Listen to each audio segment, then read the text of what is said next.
I'm Rod Serling. You're listening to the Zero Hour. Suspense. I'm the Whistler. Yours truly, Johnny Dollar. Who is it? The Fat Man. Presents The Man Called X. The Mysterious Traveler. Another journey into the realm of the strange and terrifying. I hope you will enjoy the trip, that it will thrill you a little and chill you a little. So settle back, get a good grip on your nerves. Where are we going? You'll find out when we get there.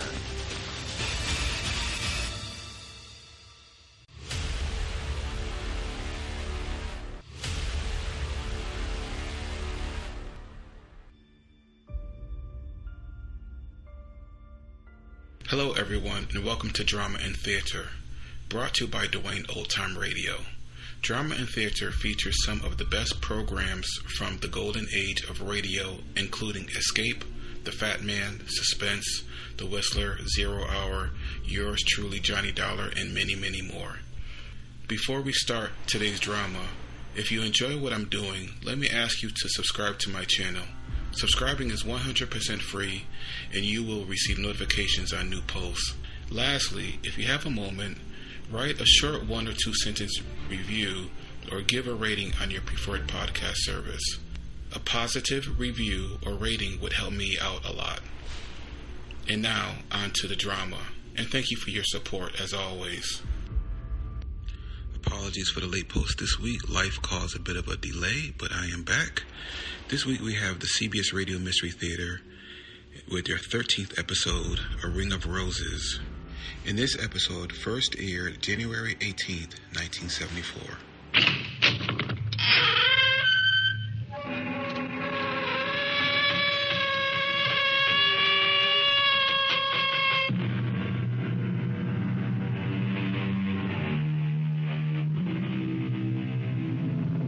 Come in. Welcome. I am E.G. Marshall. Welcome to the sound of suspense, to the fear you can hear. Our tale is a blood-freezing story inspired by a nursery rhyme, a sweet, simple song. Ring a ring of roses, a pocket full of posies. Achoo, achoo, we all fall down. It sounds young and innocent, doesn't it? But it is very old and very sinister. For the ring of roses were the splotches that first appeared on the faces of those afflicted during the Black Plague. The pocketful of posies were the herbs that were carried, hopefully to ward off the fatal disease. The sneezing sounds, achoo, achoo, were the sounds of the final spasms. And we all fall down was, well, you can guess.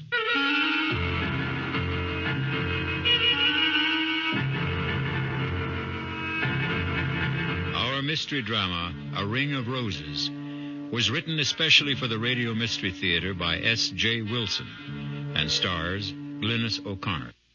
I'll be back shortly with Act One.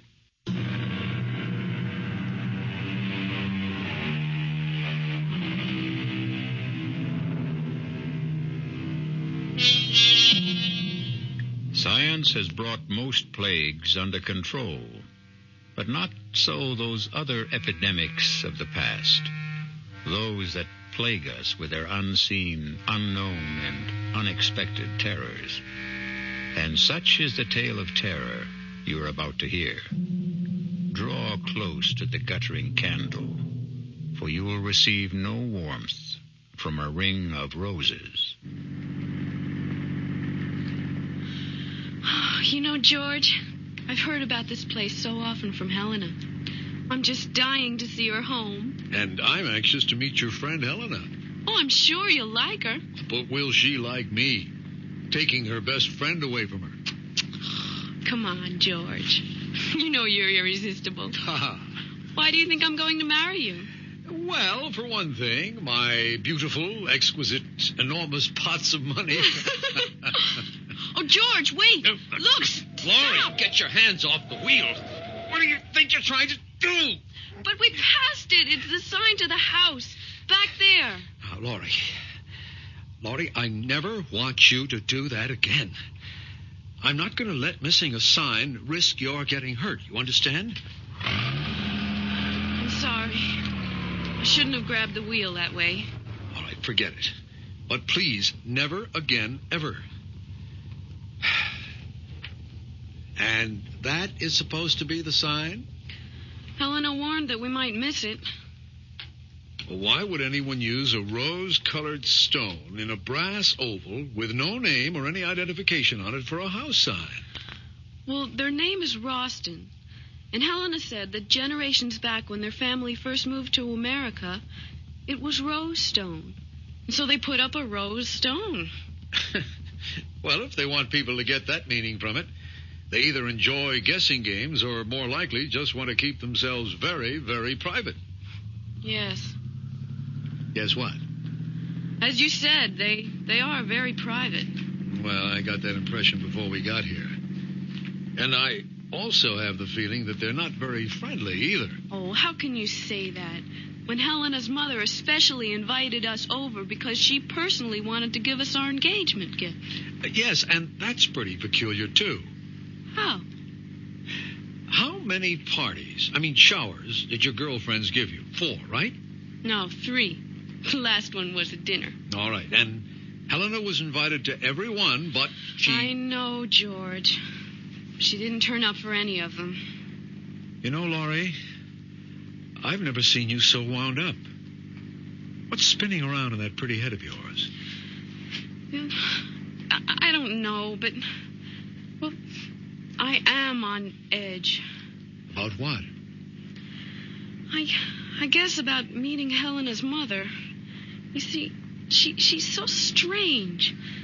She seems so powerful and so terribly uncompromising. I was trying to change things for Helena, and then I let her down by becoming engaged to you. Well, now, don't tell me you weren't going to marry for poor Helena's sake. Well, at least not until she married first. We were going to share an apartment together in the city. You know what I'm going to do, Laurie? I am going to turn this car right around and head back to the city. This whole trip is more foolish than funny. Oh, no, George. Please don't.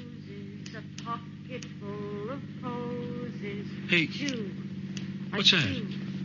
We all fall You hear something like singing? Ring a ring of roses. Let me open the window. It's a woman singing that old nursery rhyme. Two. We all fall down. But what's that snapping sound? It sounds like a piece of leather. It sounds like a whip. George, what are you doing? I'm getting out. Something's happening here that I don't like. Don't open the door. Please don't. We'll go back if you want to. I'll be right back. Keep the window shut and the doors locked. No, don't leave me, George. I'm coming with you. Wait. Okay, but stay close to me. Ring a ring of roses. Well, it seems to be coming from behind those hedges. You know, it could be just kids playing games. If that voice is coming from a kid, he's using a bullhorn. Let's stop here. We might see through the hedge. Please be careful. Holy Toledo. Look at that. Let me see. That man. The old man with the beard. He's trying to catch the girl with his whip. Well, she's teasing him. She's making fun of him. If he lands that wagon whip on her, he'll split her face open. Look at their clothes, George. They're dressed like settlers. Back in the early 1800s. Yeah. You know, they could be rehearsing a play. If they are, he's lost his mind in his part. That man's going wild with that whip. But she's provoking him. Why doesn't she stop? Hey! Hey, you there! What are you two doing? Oh, George, you shouldn't have done that. And who is it who is ordering me and questioning me? I am. Over here. That's a terrible thing you're doing. Oh, George, please don't go in there. They know we're here. We must meet them. That's a dangerous whip you're using. That young woman can be killed by it. I see by your clothes you are a stranger. And I can also see that you are a kind human who wishes no harm to come to another. But this wench is my daughter. And what I am doing is the true way to gain the obedience of a child who will stray. But what in heaven could she have done to deserve being whipped? I did no harm to no person or to him. I have broken no law of God or man. Strumpet, hold your witch's tongue. Believe me, young woman, when I tell you that she has the demon in her, playing and wenching with the young master who owns this land. While I'm out here working at clearing their forest lands, she's up there in the great house with her enticements and tricks and enchantments. And if it has already come to this, that he has given her a gift for favors promised or already bestowed, the gift of a ring, an already cursed ring. He gave it to me fair and with the holy vow that he will marry me in the month of the next full moon. Marry you, Willie? You who can half fare to read and write? You who are lower than his mother's kitchen scullion? You give me that ring. I won't. I swear by the name and the soul of my sainted mother that you will never get this ring. Then until I do, though it mean your own death, you get the whip. Stop it! Don't! Why can't you be a little more reasonable? She may be telling you the truth. I am. I swear it on my dead mother's Bible I am. Well, then, if you are, why don't you give him the ring and let your young man personally tell your father of his plan? No, he'll do no thing like that. He'll bury the ring in some secret spot and drag me away before the fall of night. For he doesn't want me to marry to no one but to stay with him and clean and cook and wash for the rest of his devil life. As you can see, she's beyond talking of matters with sense and decency. She's been taken up with her planning and scheming to get away from me for the purpose of harlot's gain. And she hardly of marrying. I'll kill you. George! She has an axe! An axe! She's going to kill him! Stop! For God's sake, stop! Oh, George, I can't look! Dad! She killed her own father! What? Where is she? What happened to her? There she is. She's running away.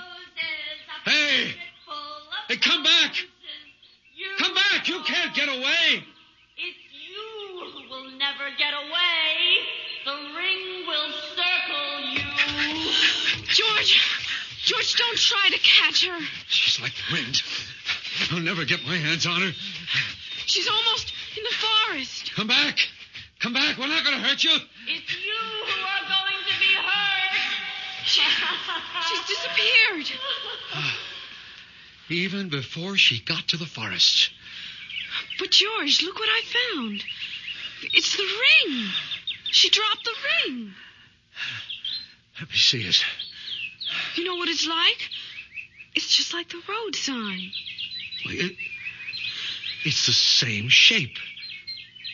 The same color stone. It's smaller, but it is just like the road sign. Rose colors. George, we've got to get help. The police, yes, someone. But where? Of course, the house. We've got to get to Helena's house. This ring so rosy, this ring so red. Does it belong to the living or the dead? We'll return shortly with Act 2. With you alone, I don't want to disturb your mother. My dear, you're not disturbing me in the slightest. This room has no secrets. Its acoustics are incredible. I'm Helena's mother. Hello, Mrs. Ralston. We've just had a very unusual experience. Laurie's pretty badly shaken by it. So I see. Helena, why don't you take Laurie to your room, let her refresh herself? Perhaps Mr. Williamson will tell me something more about what's happened? I think the police should be notified at once. The police? Here? Did you have an accident? Well, not exactly, but we happened to see something that can only be described as gruesome, I guess. And the police should be notified. Mother, do you think... Helen, dearest, this is not the time for speculation. I shall be glad to have the deputy's office call. But can you give me some indication of what they're to be told? We don't like bothering our officers unnecessarily. They have enough to do as it is. But someone's just been murdered. Oh, no, not again. What? Now, Helena, restrain yourself, dearest. Laura, you say someone's been murdered? Who? We don't know who he is, but he was trying to whip a young woman. And, Mr. Williamson, she took an axe and killed him. You know. How could you? I was praying that it wouldn't happen to you. Oh, poor Laurie. Now, why don't you young people make yourselves comfortable? A glass of sherry might calm you. But, Mother, you told me that it would never happen again. That thing... Helena, I said I had taken every precaution not to have it happen. But who am I to promise I will control the uncontrollable? Are you saying that this has happened before? Laurie, maybe Mrs. Ralston wants to explain. Well, not really, but I feel I'm obliged to. However, it is difficult. How does one explain the inexplicable? I think they're ghosts. There are no ghosts, Helena. Dr. Medvig, the last scientist I consulted, said it was undoubtedly an instance of photosensory projection. Helena pooh-poohs it. But has either of you ever heard of that discipline? Oh, vaguely. It once came up in a course on parapsychology that I had at school. No one has ever proved PSP, Mother. Well, they've never proved ESP either, but a lot of serious scientists work with it. But George, what does that photo whatever mean? It's quite complicated. Photolysis is the means by which light can affect the arrangement of chlorophyll grains in leaves. Chlorophyll grains? Leaves?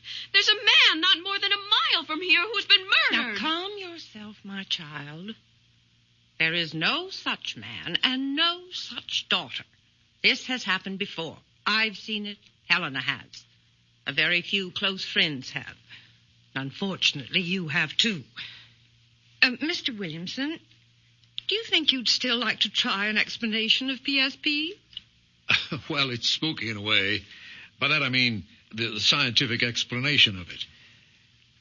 You see, we're all supposed to give off certain light and heat waves. And what is it happens in the case of individuals who are emotionally stimulated, let us say, people in love? Well, the theory has it that people in a very intense emotional state give off more highly concentrated waves. Well, I just don't understand what chlorophyll and leaves and light waves have to do with a man being murdered. You see, it's tied up with photosynthesis. And scientists aren't sure how that process really works. But with the unusual intensity of light, the cells of chlorophyll rearrange themselves and are forced to give off some of the excess carbohydrates in which there is an unusual amount of stored energy. I'm not following this at all. My dear, Helena speaks of you as having the patience of a saint. So, if you'd like me to telephone the deputies, I suggest you give your fiancé a chance to finish. There isn't much more, Laurie. Just at the openings in the leaves, they're called stomates, tend to react like projectors. And through the magnification of additional oxygen are supposed to be able to relay an episode they once absorbed when they were in the receptive state, like film. Are you talking about something like motion picture film? Yes, Laurie, but he means something like a projector with a memory.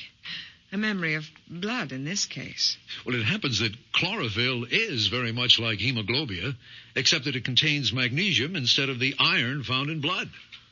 Are you saying that what we saw was a motion picture? Nothing more? Well, essentially, that's it. But when and where the original was recorded, we have no idea. But there's a building. There's a cabin out there. And there's a man's body bleeding. Why don't you go and see for yourself if you don't believe us? No, Laurie, there's nothing there. Helena, you too? Yes, as Mother said, I've seen it. Others have, too. Around here, they call it the Enchanted Forest. But if you go out there again, you won't find a cabin or a man. Nothing. The police know all about it. They'll come, and you'll just feel foolish. I don't know what to think. It all seemed so real. Well, now, why don't we come back to the present and the truly real? Because I have the real pleasure of giving you our gift to celebrate your engagement. It's a complete surprise. Even I don't know what it is. Laurie, dear, it isn't that what we're giving you is expensive or valuable, but it is dear to us. We hope it will be your first family heirloom.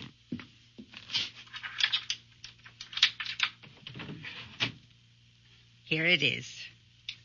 No pretty wrapping, but it seems too lovely a box to cover with silly paper. Mother, I've never seen that box before. Well, now, isn't it nice that I can still have some surprises for you? That's a great-looking box, Mrs. Ralston.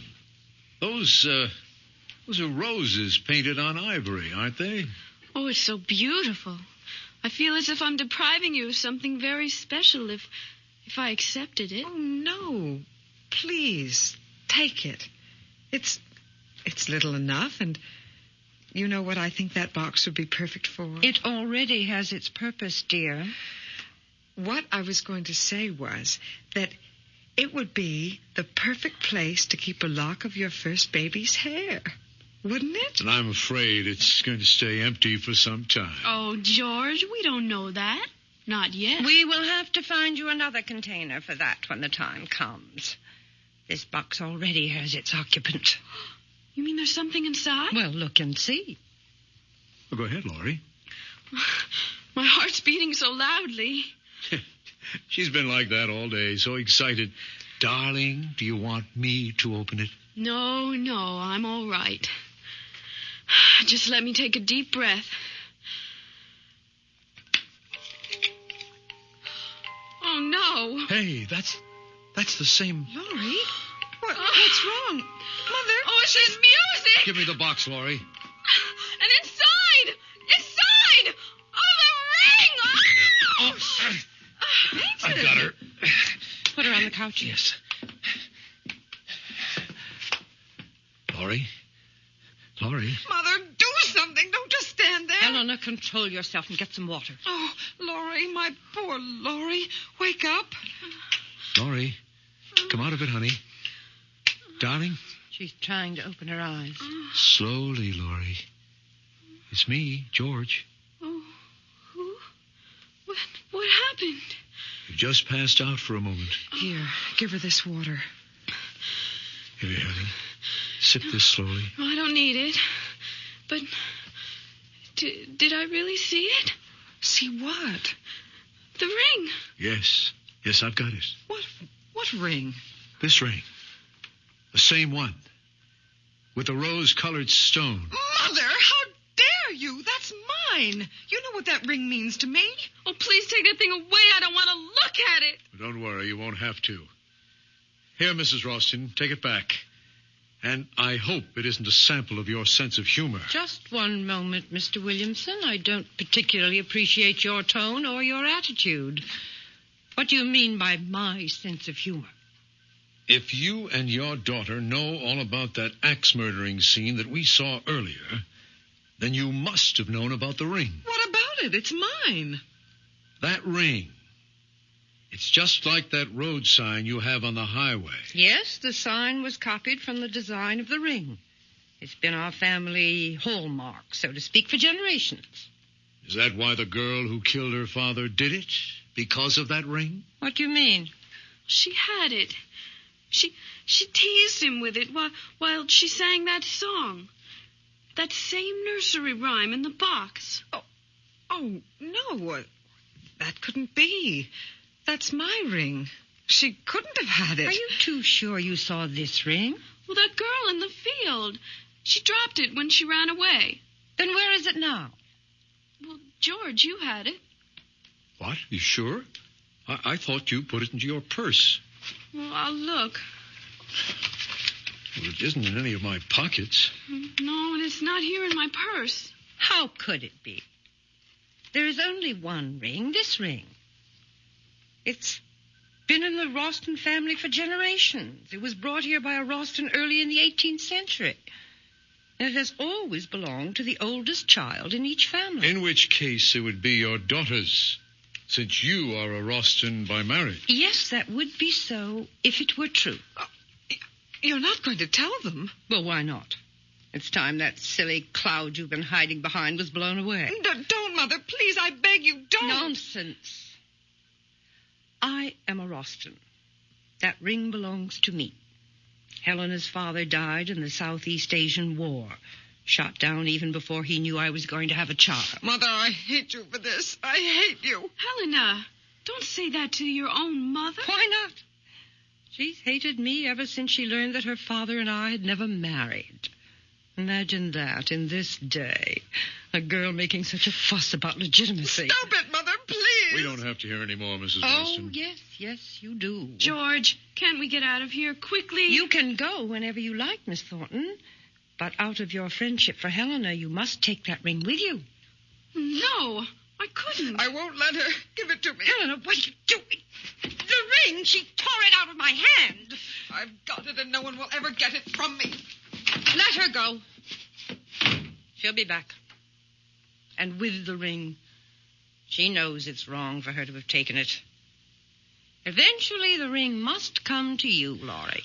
We don't want it. But it will come to you. It can do you no harm. It's a silly superstition, but only Ralstons are supposed to be vulnerable to the ring. And, Laurie, if you are Helena's friend, as you say you are, you will take it. But she wants it. She insists that it stay hers. Only as an excuse. But what sort of an excuse could the ring give her? The excuse not to marry. And why not?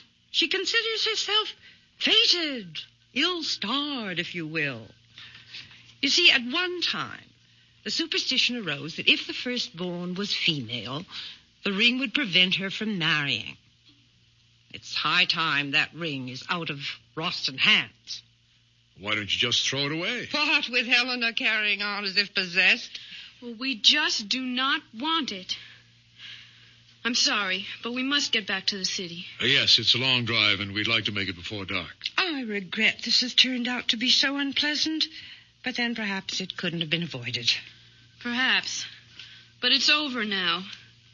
George, let's go.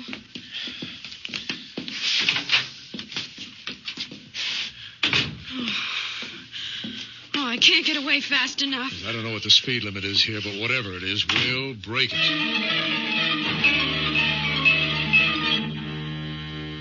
Helena, I order you to come out of your room at once.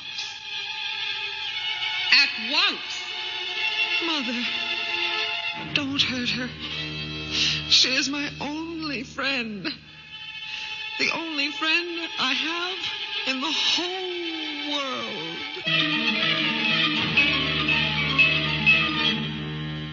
world. Run from the ring. Run for your life. But without a ring, what's a husband or wife? We'll return shortly with Act 3.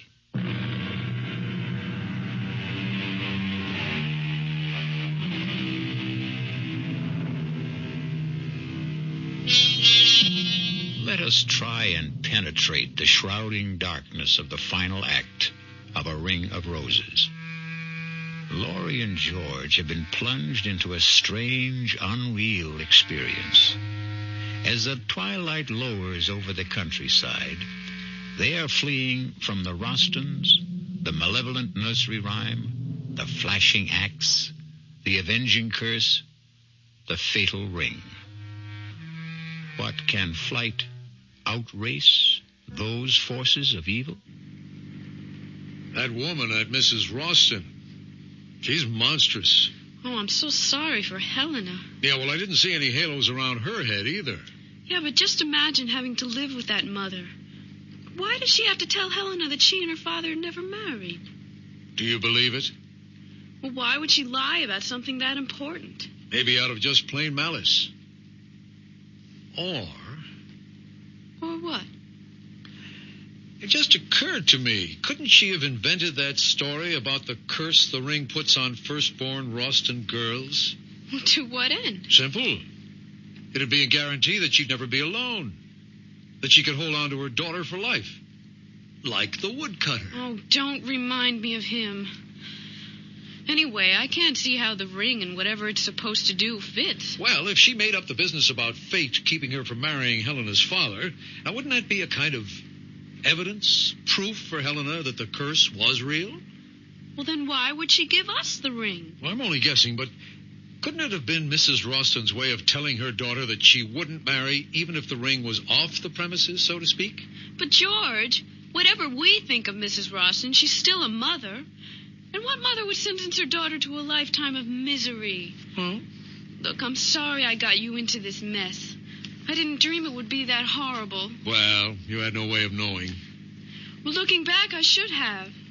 Helena, always so strange, so withdrawn, and so mysterious about herself, her home, and her mother. It should have been a warning. Honey, let's find a happier subject. Such as? Well, let's see. Okay, it's not original, but it'll do. For instance, if and when we have our first baby, would you want a boy or a girl? Oh, don't be corny. Why not? Corn is fine as long as it doesn't... George! George, isn't there someone in the road? Where? Well, look, straight ahead. Oh, yeah, that's a woman. Well, we're not stopping for man or beast or any mixture of the two. There, that should get her off the road. Because if it doesn't, then she may be another bit of PSP and we can drive right through her. Darling, slow down. She's waving at us. George, slow down. No way. If that's a living body and it wants to stay that way, she'll get off the road. Oh, please. She isn't moving from the middle of the road. Damn her teeth, whoever she is. George, you're going to hit her. Laurie, all right? Yeah, I think so. That stupid woman. It's Helena. Yeah. Well, just wave goodbye and we'll get going.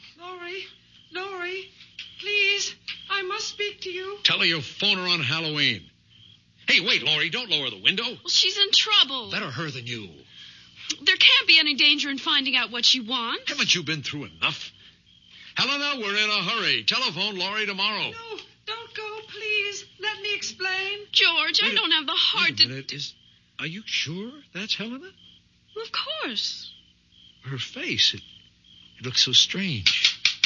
Well, what's strange about her face? Look at her eyes. They're washed out. They're sunken as if she's taken some kind of drug. That's probably because she's been crying. I'm lowering the window. And you're also raising my temper. Well, what do you want me to do? Just wave goodbye and we'll get going. Oh, she's gone to the front of the car now, George. Oh, she does look dreadful. Why not? She is dreadful. I've got to find out what she wants. Just 1 minute. Let me talk to her for just only 1 minute. Okay. 60 seconds. But don't lower the window more than an inch. Helena, over here. Now, what is it? Oh, thank you, Laurie.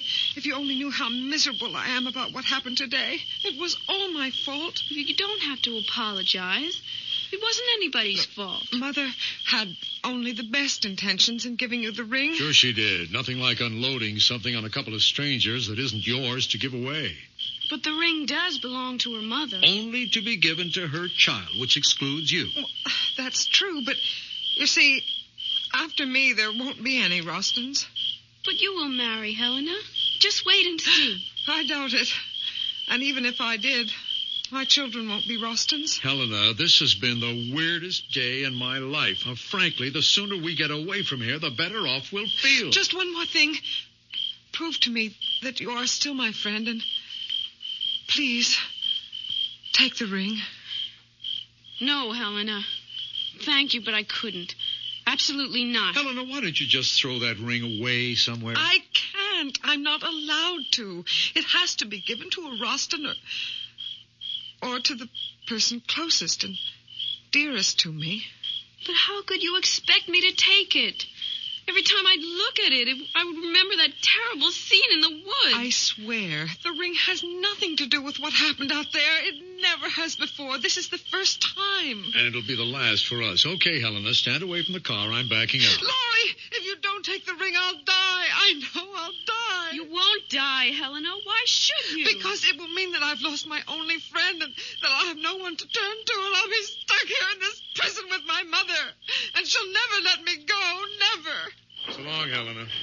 If I return to the house with the ring, my mother will do something terrible. If you don't take the ring, I'll throw myself in front of the car. I don't care anymore. I don't care. Helena, give me the ring. Oh, you mean you will take it? Oh, Laurie, you've made me so happy. I'm indebted to you forever. Forever.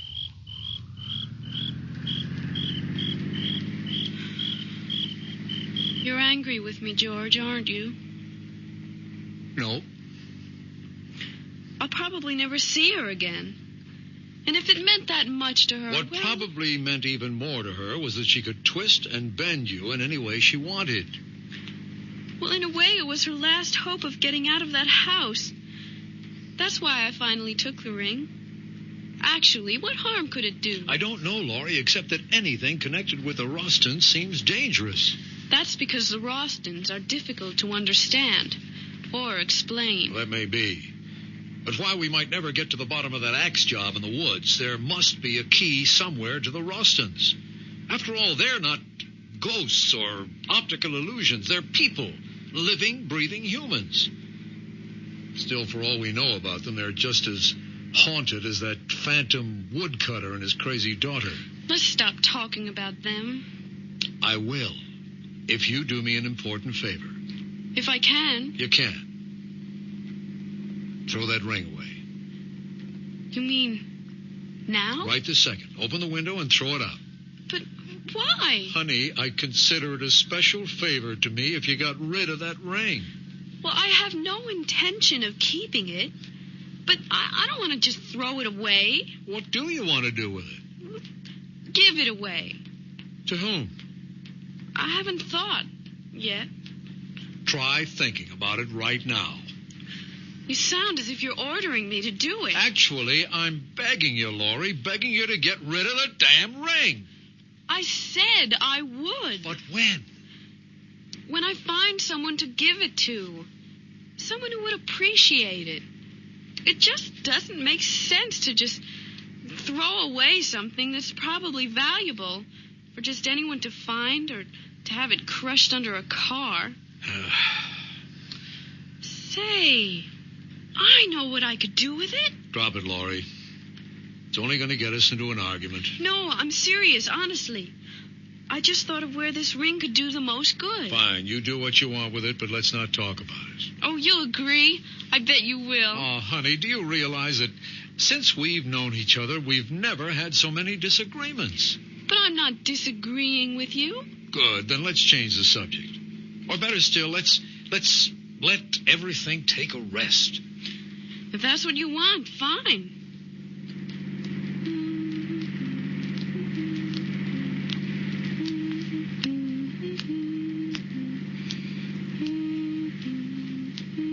Laurie, what are you doing? Nothing. Laurie, what are you doing with that ring? Nothing, I said. Besides, you don't want to talk about it. Why are you wearing it? I was playing with it. I just wanted to see if it fit. Will you please take it off? What are you getting so excited about? That ring, if you can't throw it away, at least put it away. You're getting awfully bossy, George. You're doing it only to get a rise out of me. You can forget about it. Because I'm going to give it to that thrift shop around the corner from where I live. Great idea. Now, please take it off. All right. Anything for some peace. Hey, that's funny. What is? The ring's stuck. I'll get it off. You shouldn't have put it on if it was too small. But it wasn't. In fact, it felt too big. Isn't that strange? I can't even twist it. Get the flashlight out of the glove compartment. Now turn it on and hold your finger under the light. There, can you see it? Your finger doesn't look swollen. No, it isn't swollen. But the ring won't budge. George, do you hear something? Hear what? That voice. The singing. Don't you hear it? No, I don't. Wait. Yes, I do. It's that song. Where's it coming from? I don't know. It seems to be surrounding us. I'll turn the bright lights on. You keep trying to get that ring off. I am trying, but it's as if it's cemented to my finger. And that singing. It's the same as the girls in the forest. Get rid of the flash and give me your hand. What for? Maybe I can get it off. Well, you can't. You're driving. There's no traffic, Laurie. I can manage the wheel with one hand. Why don't we wait till we get to a gas station? Then I can get it off with a little soap. Come on, give me your hand. All right. No, wait. I can't. Why not? Oh, I just can't, George. Laurie, you're about to drive me out of my head. Why can't you give me your hand? Because I remembered something. What, for heaven's sake? What, Laurie? Well, what Helena said back there. When she wanted me to take the ring. She said a lot of hysterical things. That if she couldn't give the ring to a Roston, it would have to be to a person nearest and dearest to her. Oh, Helena's all whacked up. Now give me your hand, Laurie. But what if it's true? Oh, that voice, that terrible voice. Why doesn't it stop? Laurie, please give me your hand. No. Because if you can get it off, then you'll be stuck with it. Who cares? I don't want anything to happen to you. Not for anything. George, look straight ahead. Oh, it's them, the two of them, the old man and the girl. He's got an axe. I'm stopping the car. No, don't. Go around them, through them, run them down, kill them. Do anything, the brakes George. aren't working. George, we're practically on top of them. Laurie, for the last time, give me your hand. The ring can't harm us.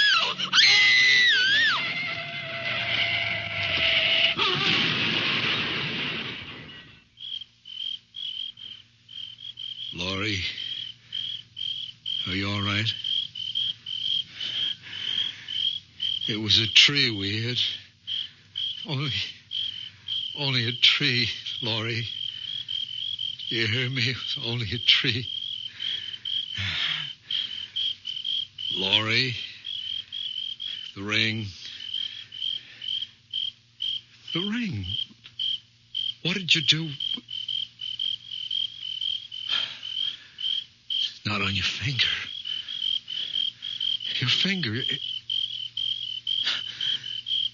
Good Lord. She's dead.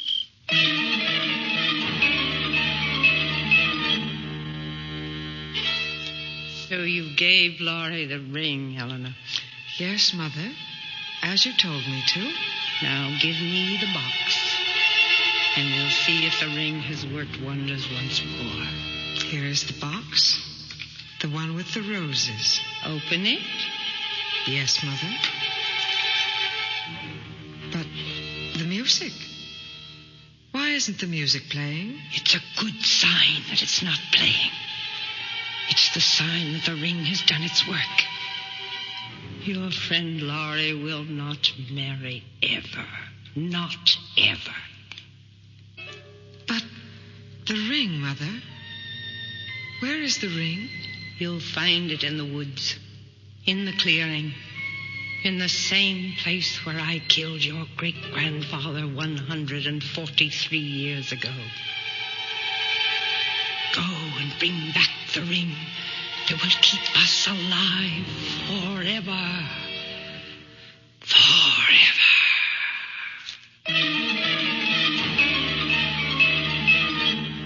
Forever, you ghosts. Forever you sing. But your death is as forever as your grim, rosy ring.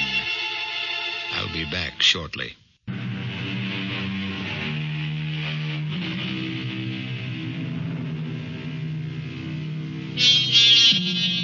Let us end our tale of A Ring of Roses. For as we also know, roses are red, roses are blue. But the rose of death is meant for Who? Our cast included Glynnis O'Connor, George Petrie, Sidney Walker, Elspeth Eric, Holland Taylor, and Carol Hilliard. The entire production was under the direction of Hyman Brown.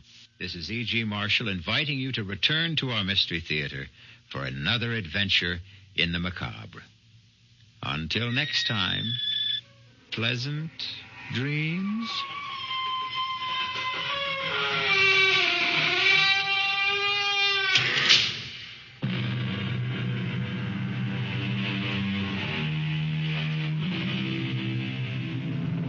Car care expert Linda Clark joins us next hour. And